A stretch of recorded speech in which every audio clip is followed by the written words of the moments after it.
You're watching 11 Alive Morning News. 11 minutes of nonstop news starts now. Thanks for joining us here at 6:46. We are kicking off your 11 minutes of nonstop news. Here's what we're following this morning. We will learn more this morning about a plan to move inmates from the Fulton County Jail, why it is already facing legal challenges. Remembering a promising young life cut short, how the Marietta community is making sure this teen's life lives on. And it's another pleasant start to the morning with the temperatures in the 50s and 60s, but clouds are rolling in. Will they bring rain? I'll let you know in the full forecast straight ahead. First in your 11 minutes of nonstop news, the Fulton County Commissioners are expected to discuss today a petition filed to keep inmates here in Georgia. Sheriff Pat Labatt has proposed moving some inmates to other prisons. Ariana Manise joins us live now. Ariana, this is part of his solution to the crisis at Rice Street. And his plan is to relocate detainees here at the Fulton County Jail and move them to prisons that are hundreds of miles away. And a public defender is questioning whether that move will violate the legal rights of detainees. Now, that public defender has filed an emergency petition. The sheriff is considering moving detainees to two prisons. One is in southeast Georgia and the other is in northwest Mississippi, which is about 400 miles away. And in that emergency petition that the public defender has filed, they're hoping to prevent this move, stating it's a violation of the sheriff's legal duty. The public defender is also claiming this could seriously damage relationships that detainees have with their attorneys, their families, and also deny them effective assistance of counsel. Now, 80% of the detainees housed here at the Fulton County Jail are represented by public defenders in the sheriff's office.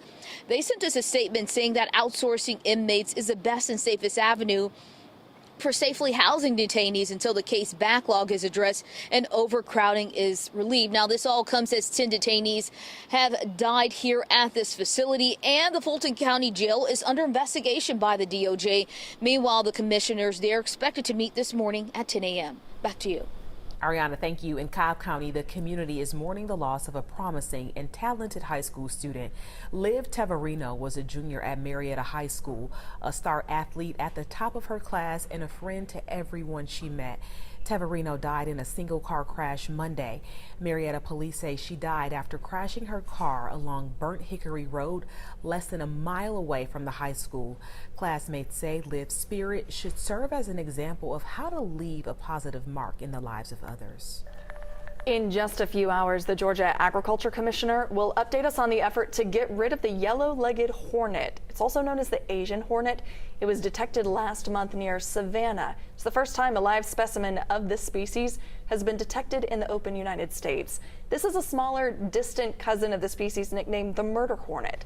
Officials say as long as they're left alone, there's generally no threat to humans, but it does feed on insects like honeybees and other pollinators, which would impact the local environment and economy. We'll have a crew at today's press conference, so we'll have an update starting on 11 Alive News at 4. And that was Look at Your Top Headlines in your 11 minutes of nonstop news. It continues with the check of your forecast. Chesley, a little cool start out there today. Yeah, we've been starting off cool, having cool mornings really all week long. Today, cool, a little bit milder though. Yesterday, if you recall, we started out in the low 50s in a lot of spots. Now we have upper 50s. Still cool though, right? 58 degrees right now in Duluth, Canton at 56 degrees. You got 58 in McDonough, 57 degrees over toward Conyers, 57 in Noonan, down toward Peachtree City, right at 60 in Fayetteville. You got 58 degrees Powder Springs. Hiram, you're at 55 degrees, 62 up in Ackworth. You're at 61 degrees in Tucker. Roswell, the same, 64 in Warm Spot. In downtown Atlanta, thanks to all those buildings down there, right? Yeah, it's going to be one of those cloudy days for us. Those clouds will continue to build in, and even though we'll have those clouds around, we're not going to see much in the way of rain. So get out, go to the driving range. You can do that. 83 degrees will be your afternoon high temperature, and that's where we should be for this time of year. Notice the rain is off to the west of us over toward the northern parts of Arkansas. That rain will not make it here today. The clouds will, but the rain won't. And so we're not worried about too much in the way of rainfall. High pressure has been dominating our skies.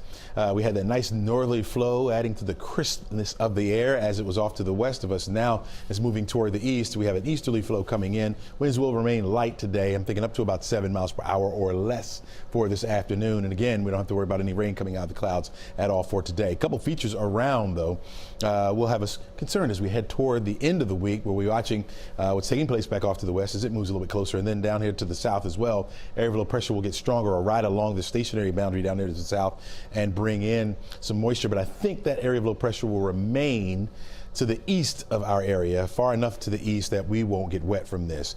And this is how our models has been playing it out, and it's been consistent over the last couple of days. Here it is, our forecast track model. You can follow along with you at the time right there at the top of the screen.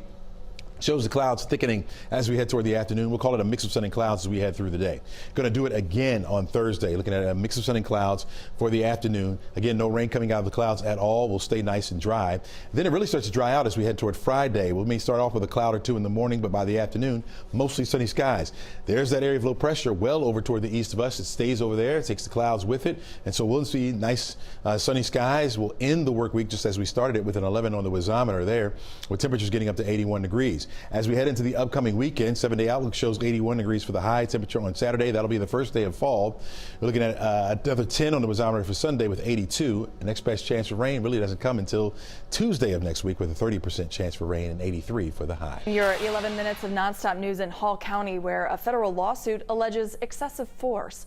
We're getting a look at new video being used as evidence in this case, but we want to warn you it is graphic. This is body cam video from inside the Hall County Jail after Dewan Greer's arrest. You can see his face and head slammed into the concrete while he is in handcuffs. We even hear in the video one officer saying Greer was knocked out. Greer says he never gave any resistance. He says this incident left him with permanent injuries, thousands in medical bills and trauma. Just to this day, thinking about being pulled over, seeing police cars, seeing other people pulled over, I get nervous, I get anxious, sweaty, and it brings back the thought of the whole ordeal.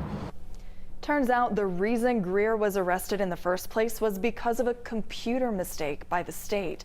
Greer's license showed up as suspended, but it wasn't. The Hall County Sheriff's Office emailed 11 Alive saying that no one there can comment. Meanwhile, state law enforcement records showed that since Greer's arrest 2 years ago, at least 4 of the officers named in the lawsuit have been promoted to deputy. In Cobb County, parents are getting a chance to voice concerns over reading materials in the district to the school board. Hours ago, they spoke on why they did or did not feel books needed to be censored and whose responsibility it should be to decide what their child reads. The district recently announced it's planning to review 20,000 books in their media centers, mainly targeting books with sexually explicit content. This morning, Georgians are still feeling the impacts of the nursing shortage. Right now, Emory School of Nursing and the Georgia Nursing Leadership Coalition, they're partnering with a workforce center to address the need. For perspective, data shows Georgia has one of the lowest ratios of employed registered nurses in the country. There are fewer than 750 employed RNs per 100,000 people. The workforce is strained by COVID fallout. Nurses are retiring and fewer people staying in the profession long term. And so when you have a nursing shortage, you hear things like units closing down, surgeries backing up because you don't have enough nurses to take care of the patients. So people have to wait longer for procedures. Dean McCauley, who you just heard from there, went on to say the center will tackle the need through research focused on supply and demand. The goal is to offer data statewide on retention, recruitment, and capacity of nursing schools. The hope is better data leads to specific solutions. We're told the center aims to release its first report in January. All right, some not so great news for Atlanta basketball fans. Last night, the Atlanta Dreams playoff run came to an end in Dallas after they lost a game in the series to the Wings. They're now officially out of the WNBA playoffs. Taking a live look at Truist Park now, where the Braves will wrap up their series with the Phillies at 12:20 this afternoon. Next, they head to Washington for the 4-game series with the Nationals. Chesley. All right, going out to the sea, the Braves take on the Phillies this afternoon. Temperatures will be right around 77 degrees by the time we hit first pitch at 12:20 today. Winds out of the east about 6 miles per hour. Partly sunny skies will be the call, and it's going to stay that way for the rest of the day. You'll see that mix of sun and clouds out there with 83 degrees for your afternoon high temperature for today. By 6 o'clock, driving home, you're looking at temperatures right around 78 degrees. I think we'll go down to 77 by 7 o'clock. We'll have partly sunny skies. Going to do it again for tomorrow. We'll clear it out on Friday, but look at this, staying in the double digits right on through the upcoming weekend. The North Georgia State Fair starts tomorrow at the Jim R. Miller Park in Marietta. Today is the deadline to get those discounted tickets. You can get them online now at northgeorgiastatefair.com. Admission tickets are $7, but kids 10 and under, they always get in for free. It's a good way to go have some family fun. Yeah, I looked at your 7-day. I said, ooh, Sunday could be our day. It's going to be nice. Favorite fair ride, everybody? What you look forward to at the fair? Funnel cakes. Food items for sure. Yeah, I was going to say, if I could squeeze into the zipper, it's one of my favorite rides right there. But yeah, fried Oreos all the way. Yeah, you just got to do this. Yeah. Just go up like that. Eat the Oreos after. I do it every morning in these dresses. It's okay. Put on my Spanx. Yeah.